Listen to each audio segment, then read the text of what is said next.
ഹോസിയ 2-ാം അധ്യായം. അവിശ്വസ്തയായ ഭാര്യ. നിങ്ങളുടെ സഹോദരന്മാരെ എന്റെ ജനം എന്നും സഹോദരിമാരെ അവർക്ക് കരുണ ലഭിച്ചു എന്നും വിളിക്കുക. നിങ്ങളുടെ അമ്മയോട് വാദിക്കുക. വേശ്യാവൃത്തി വലിച്ചെറിയാനും മാറി നിന്ന് പരസംഗം തുടച്ചു മാറ്റാനും അവളോട് വാദിക്കുക. അവൾ എന്റെ ഭാര്യയല്ല, ഞാൻ അവളുടെ ഭർത്താവുമല്ല. അല്ലെങ്കിൽ ഞാൻ അവളെ വസ്ത്രാക്ഷേപം ചെയ്യും. പിറന്ന നാളിലെന്ന പോലെ അവളെ ഞാൻ നഗ്നയാക്കും.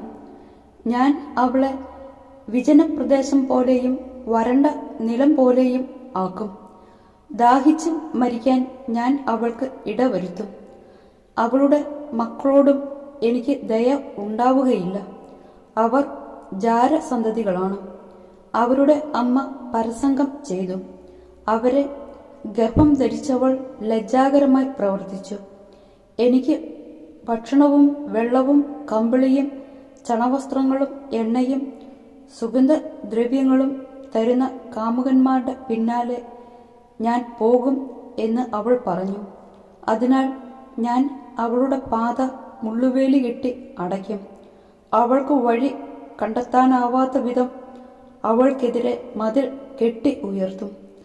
അവൾ കാമുകന്മാരെ പിന്തുടരും, എന്നാൽ ഒപ്പം എത്തുകയില്ല. അവരെ അന്വേഷിക്കും, കണ്ടെത്തുകയില്ല. അപ്പോൾ അവൾ പറയും, ഞാൻ എൻ്റെ ആദ്യ ഭർത്താവിൻ്റെ അടുത്തേക്ക് മടങ്ങും. ഇന്നത്തേക്കാൾ ഭേദമായിരുന്നു അന്ന്. അവൾക്ക് ധാന്യവും വീഞ്ഞും എണ്ണയും കൊടുത്തതും അവർ ബാലിനർപ്പിച്ചിരുന്ന പൊന്നും വെള്ളിയും കൊണ്ട് അവളെ സമ്പന്നയാക്കിയതും ഞാനാണെന്ന് അവൾ മനസ്സിലാക്കിയില്ല. അതിനാൽ കൊയ്ത്തുകാലമാകുമ്പോൾ എൻ്റെ ധാന്യവും വിളവെടുപ്പ് വരുമ്പോൾ എൻ്റെ വീഞ്ഞും ഞാൻ തിരിച്ചെടുക്കും. നഗ്നത മറയ്ക്കാൻ അവൾക്ക് കൊടുത്തിരുന്ന കമ്പിളിയും ചണവസ്ത്രങ്ങളും ഞാൻ തിരിച്ചു വാങ്ങും. അവളുടെ കാമുകന്മാരുടെ കൺമുന്നിൽ വെച്ച് ഞാൻ അവളുടെ നഗ്നത അനാവൃതമാക്കും. എൻ്റെ പിടിയിൽ നിന്ന് ആരും അവളെ രക്ഷിക്കുകയില്ല. അവളുടെ ഹർഷാരവങ്ങൾ, ഉത്സവങ്ങൾ, അമാവാസികൾ, സാബത്തുകൾ, നിർദ്ദിഷ്ടോത്സവങ്ങൾ എന്നിവയ്ക്ക് ഞാൻ അറുതി വരുത്തും. കാമുകൻ തന്ന പ്രതിഫലമെന്ന് അവൾ പറഞ്ഞിരുന്ന മുന്തിരിച്ചെടികളും അത്തിവൃക്ഷങ്ങളും അവയെ ഞാൻ വനമാക്കി മാറ്റും. വന്യമൃഗങ്ങൾ അവ തിന്നൊടുക്കും.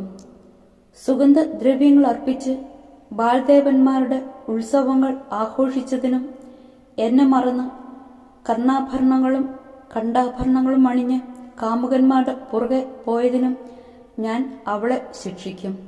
കർത്താവ് അരുളി ചെയ്യുന്നു. ഞാൻ അവളെ വശീകരിച്ച് വിജനപ്രദേശത്തേക്ക് കൊണ്ടുവരും. അവളോട് ഞാൻ ഹൃദ്യമായി സംസാരിക്കും. അവിടെ വെച്ച് ഞാൻ അവൾക്ക് അവളുടെ മുന്തിരിത്തോട്ടങ്ങൾ നൽകും. ആഖോർ താഴ്വര ഞാൻ പ്രത്യാശയുടെ കവാടമാക്കും. അവളുടെ യുവത്വത്തിലെന്ന പോലെ, ഈജിപ്തിൽ നിന്ന് അവൾ പുറത്തു വന്നപ്പോഴെന്ന പോലെ അവിടെ വെച്ച് അവൾ എൻ്റെ വിളി കേൾക്കും. കർത്താവ് അരുളി ചെയ്യുന്നു. അന്ന് നീ എന്നെ പ്രിയതമൻ എന്ന് വിളിക്കും.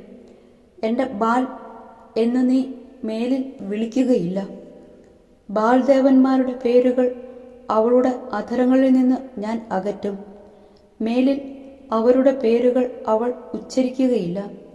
ആ നാളുകളിൽ നിനക്ക് വേണ്ടി വന്യമൃഗങ്ങളോടും ആകാശപ്പറവകളോടും ഇഴജന്തുക്കളോടും ഞാൻ ഒരു ഉടമ്പടി ചെയ്യും. വില്ലും വാളും യുദ്ധവും ദേശത്ത് നിന്ന് ഞാൻ തുടച്ചു മാറ്റും. സുരക്ഷിതമായി ശയിക്കാൻ ഞാൻ നിനക്കിടവരുത്തും. എന്നേക്കുമായി ഞാൻ നിന്നെ പരിഗ്രഹിക്കും. നീതിയിലും സത്യത്തിലും സ്നേഹത്തിലും കാരുണ്യത്തിലും നിന്നെ ഞാൻ സ്വീകരിക്കും. വിശ്വസ്തതയിൽ നിന്നെ ഞാൻ സ്വന്തമാക്കും.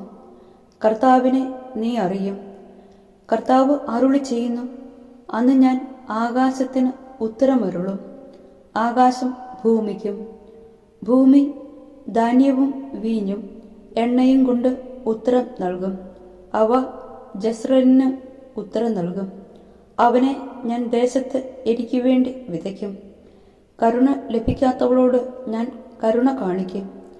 എൻ്റെ ജനമല്ലാത്തവനോട് നീ എൻ്റെ ജനമാണ് എന്ന് ഞാൻ പറയും. അവിടുന്ന് എൻ്റെ ദൈവമാണെന്ന് അവർ പറയും.